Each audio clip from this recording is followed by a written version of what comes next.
India बहुत तेजी से आगे बढ़ रहा है। We are building massive infrastructure. हमारा डिजिटल इकोनॉमी भी बूम कर रहा है और इसी के साथ more babies are being born in institutional hospital than ever before.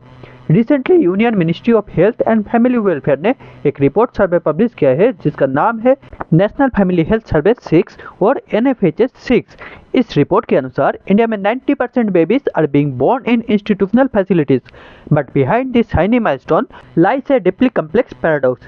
Time के साथ India old enemies like extreme कुपोषण, lack of health care access etcetera को सक्सेसफुली बीट कर रहा है, बट इसी के साथ न्यू क्राइसिस लाइक मोटापा, डायबिटीज, ये सभी के जालों में फंसता जा रहा है। आज की ये वीडियो में हम NFHS 6 के बारे में कम्प्लीटली जानने वाले हैं। ये सर्वे 715 डिस्ट्रिक्ट के अराउंड 6.8 लाख हाउस होल्ड को लेकर किया गया है to understand the real health of our nation. It indicates incredible progress but also shows the warning of what about to come in future. Example के रूप में सबसे ज़्यादा alarming trend is obesity among the adult. सिर्फ 5 सालों में womens में मोटापा jump by 6.7% to 30.7% and for male it's 27.3%।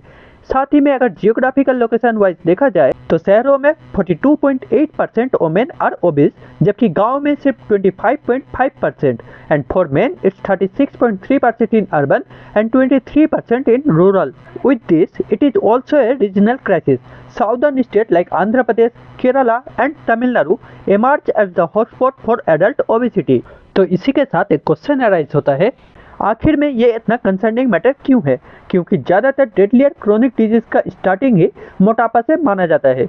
Look at the corresponding spike in diabetes. The proportion of men with high and very high blood sugar level और वो लोग जो diabetes control करने के लिए मेडिसिन ले रहे हैं उनका नंबर 15.6% से इंक्रीज होकर 20.9% हो गया है and for women it's 17.8% from 13.5%।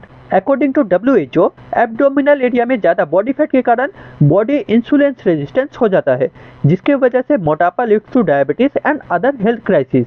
एक तरफ हम सेलिब्रेट कर रहे हैं कि 90% babies are being born in institutional facilities, but वहीं दूसरी तरफ NFHS 6 एक कड़वी सच्चाई भी सामने लाता है that how babies are being born in institutional facilities. The national average for caesar section delivery increases to 27.2%, but in terms of government and private hospital, the numbers are shocking. Government hospital में caesar section delivery at 16.9%, but in private hospital it is 54.1%, जिसका मतलब हर 2 बच्चों में से एक से भी ज़्यादा बच्चा are being born in private hospital through caesar section. In urban area caesar section rate is 40%, जबकि WHO का रिकमेंडेड लेवल है 10 से 15% ही। In state like Telangana and Andhra Pradesh में यही लेवल 62.2% एंड 52.2% respectively. According to medical expert and news report, ये caesar section delivery से कॉम्प्लिकेटेड सिचुएशन में लाइफ बचाया जा सकता है, but the rate of 54% in private hospital एक चिंता का विषय है for commercialisation of health care and rising maternal health risk like obesity and gestational diabetes, जो नेचुरल डिलीवरी प्रोसेस को कॉम्प्लिकेटेड कर देता है।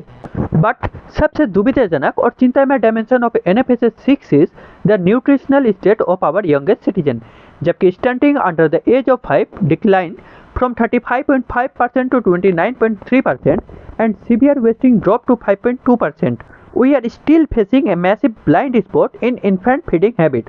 सिर्फ 15% बच्चे को ही between the age of 6 to 23 month adequate diet मिल रहा है, जबकि 85% बच्चे प्रॉपर न्यूट्रिशन फील्ड डाइट से वंचित है, जो बहुत ही इंपॉर्टेंट है उनके हेल्दी ब्रेन डेवलपमेंट के लिए। अकॉर्डिंग टू सम एक्सपर्ट, वो बच्चे शायद से इनफ कैलोरी पा रहे हैं, but the amount of micronutrient, protein and other nutrient rich food they are getting वो काफ़ी नहीं है उनके हेल्दी ग्रोथ के लिए। And the worst part, the number of infant getting breast feeding is in decline. NFHS 5 में ये proportion 63.7% के अराउंड था, वही प्रोपोर्शन NFHS 6 में घटकर 55.8% हो गया है, जबकि breast milk is the foundational building block for a babies immune system. Finally let's talk about the women of this country, जो इस देश को आगे बढ़ाने में एक इंपॉर्टेंट रोल प्ले कर रही है। According to NFHS 6, in one hand there is massive growth in women education and digital literacy. If we look at the number, 73.7% women school attend किया है एंड 46% से भी ज़्यादा वोमेन 10 सालों तक स्कूल अटेंड किया है। And in terms of internet use, the proportion of women become double from 33.2% to 64.2%. But on the other hand, the social norms on women is still binding at huge amount. The ownership of land remain critically low under 20%, and अभी भी 20% women ऐसी है जिसका 18 साल होने से पहले ही शादी कर दिया जाता है और फैमिली प्लानिंग में भी उनका डिसीजन को इंपॉर्टेंस नहीं दिया जाता, जबकि होल रिस्पॉन्सिबिलिटी उन्हीं को दिया जाता है। इसी के साथ domestic violence against women by husband and his family nationally कम हुआ है, बट अभी भी ये प्रोपोर्शन 25% से भी ज़्यादा है, अराउंड 29% के आसपास। But shockingly Kerala most literate state होकर भी the number of this type of violence increase from 9.8% to 17.7%, and for Bihar and Telangana ये 30% से भी ज़्यादा है। NFHS 6 सिर्फ कलेक्शन ऑफ नंबर्स नहीं है, बल्कि ये एक मिरर है जो ग्रोइंग इंडिया का कम्प्लेक्स डायनेमिक को शो करता है, जिसके अनुसार इंडिया सीवियर हेल्थ क्राइसिस को आसानी से डिफीट कर रहा है, बट वहीं पर लाइफस्टाइल डिजीज के अंदर फंसता जा रहा है, जिसे सॉल्व करने के लिए obesity, child nutrition and regulated health care को ज़्यादा इंपॉर्टेंस देना पड़ेगा। तो ये था NFHS 6 को लेकर एक छोटा सा एनालिसिस। अगर वीडियो पसंद आए तो लाइक करें, कमेंट करें, शेयर करें और इसी तरह और भी वीडियो के लिए चैनल को सब्सक्राइब करें।